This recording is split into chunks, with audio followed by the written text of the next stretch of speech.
কর্মসূচি হচ্ছে তাদের নেত্রী বেগম খালেদা জিয়ার মুক্তির জন্য। মির্জা ফখরুলকে জিজ্ঞেস করতে চাই, বেগম খালেদা জিয়া যে মামলায় দণ্ডপ্রাপ্ত হয়েছে সেই মামলা কবে হয়েছে এবং কারা দিয়েছে? এই সরকার মিথ্যা মামলা দিয়ে আটকে রাখছে। যে দলের নাম বাংলাদেশ আওয়ামী লীগ, এই বাংলাদেশ আওয়ামী লীগ প্রতিষ্ঠিত হয়েছিল এ বাংলার মানুষের মুক্তির জন্য, বাংলার মানুষের স্বাধিকারের জন্য। এই বাংলাদেশ আওয়ামী লীগ জাতির পিতার নেতৃত্বে দীর্ঘ আন্দোলন সংগ্রাম করে আজকে এই স্বাধীন রাষ্ট্র প্রতিষ্ঠা করেছে জাতির পিতা বঙ্গবন্ধু শেখ মুজিবুর রহমানের নেতৃত্বে। এই বাংলাদেশ আওয়ামী লীগের হাত ধরে আজকে এই দেশের যা কিছু অর্জন, আমাদের স্বাধীনতা অর্জিত হয়েছিল জাতির পিতার নেতৃত্বে।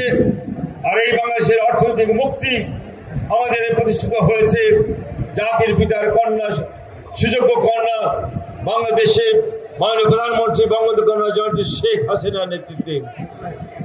যা কিছু অর্জন এই দেশের, এই জাতির, সবই হয়েছে আওয়ামী লীগের নেতৃত্বে।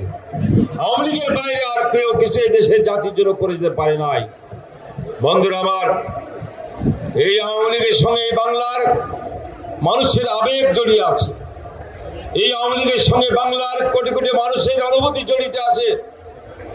এই দেশের প্রতিটি মাটির প্রতিটি ইঞ্চি মাটিতে বাংলাদেশ আওয়ামী লীগের পদার্পণ আছে, বাংলাদেশের আওয়ামী লীগের ছোঁয়া আছে। এই বাংলার সবকিছু অর্জন আওয়ামী লীগের নেতৃত্বে।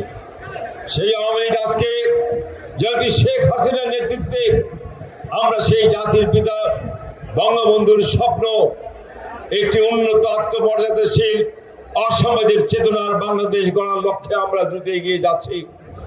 যে বাংলাদেশ নিয়ে এক সময় এই দেশের মানুষ শুধু নয়, বিশ্ববাসী হতাশা প্রকাশ করেছিল। বাংলাদেশ ছিল এক সময় ব্যর্থ রাষ্ট্র, এই বাংলাদেশ ছিল এক সময় দুর্নীতি রাষ্ট্র, দুর্নীতি বিশ্বের 1 নম্বর রাষ্ট্র। যে বাংলাদেশ ছিল ভবিষ্যতের এক হতাশা রাষ্ট্র, আজকে সেই বাংলাদেশ পৃথিবীর বুকে উন্নয়নের রোল মডেল হিসেবে বিবেচিত। এই বাংলাদেশ আজকে প্রধানমন্ত্রী শেখ হাসিনার নেতৃত্বে আশার বাংলাদেশ। এই বাংলাদেশ আজকে উন্নয়নের পথ প্রদর্শকের বাংলাদেশ হচ্ছে। আজকে বিশ্বের অর্থনীতি বলছেন 2031-এর মধ্যে আমরা মধ্যম আয়ের দেশে উন্নীত হব মাননীয় প্রধানমন্ত্রী শেখ হাসিনার নেতৃত্বে, যদি এই উন্নয়নের ধারা অব্যাহত থাকে। 2041-এর মধ্যে যদি শেখ হাসিনার এই উন্নয়নের ধারা যদি অব্যাহত থাকে, তাহলে আমরা সেই বঙ্গবন্ধুর স্বপ্নের একটা উন্নত আত্মমর্যাদাশীল দেশ হিসেবে আমরা গড়তে পারবো। আজকে যখন এই দেশ গড়ার জন্য, এই সেই লক্ষ্য পৌঁছার জন্য আমরা যখন শেখ হাসিনার নেতৃত্বে সরকার কাজ করে যাচ্ছে, ঠিক সেই সময় আমরা দেখছি এই দেশটি আবার নতুন করে ষড়যন্ত্র শুরু হয়েছে। আবার এই দেশের উন্নয়ন অগ্রগতি বাধাগ্রস্ত করতে চাই। আমরা দেখি আজকে বিএনপি কর্মসূচি দেন।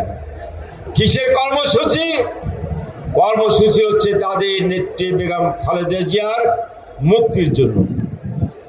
আমি দেখলাম মির্জা ফখরুল সাহেব 2 দিন আগে অভিযোগ করলেন যে বেগম খালেদা জিয়াকে নাকি এই সরকার মিথ্যা মামলা দিয়ে আটকে রাখছে। এর চেয়ে নির্জলা মিথ্যাচার আর কিছু হতে পারে না। আজকে এই সমাবেশ থেকে মির্জা ফখরুলকে জিজ্ঞেস করতে চাই, বেগম খালেদা জিয়া যে মামলায় দণ্ডপ্রাপ্ত হয়েছে সেই মামলা কবে হয়েছে এবং কারা দিয়েছে? এই সরকার মিথ্যা মামলা দিয়ে আটকে রাখছে।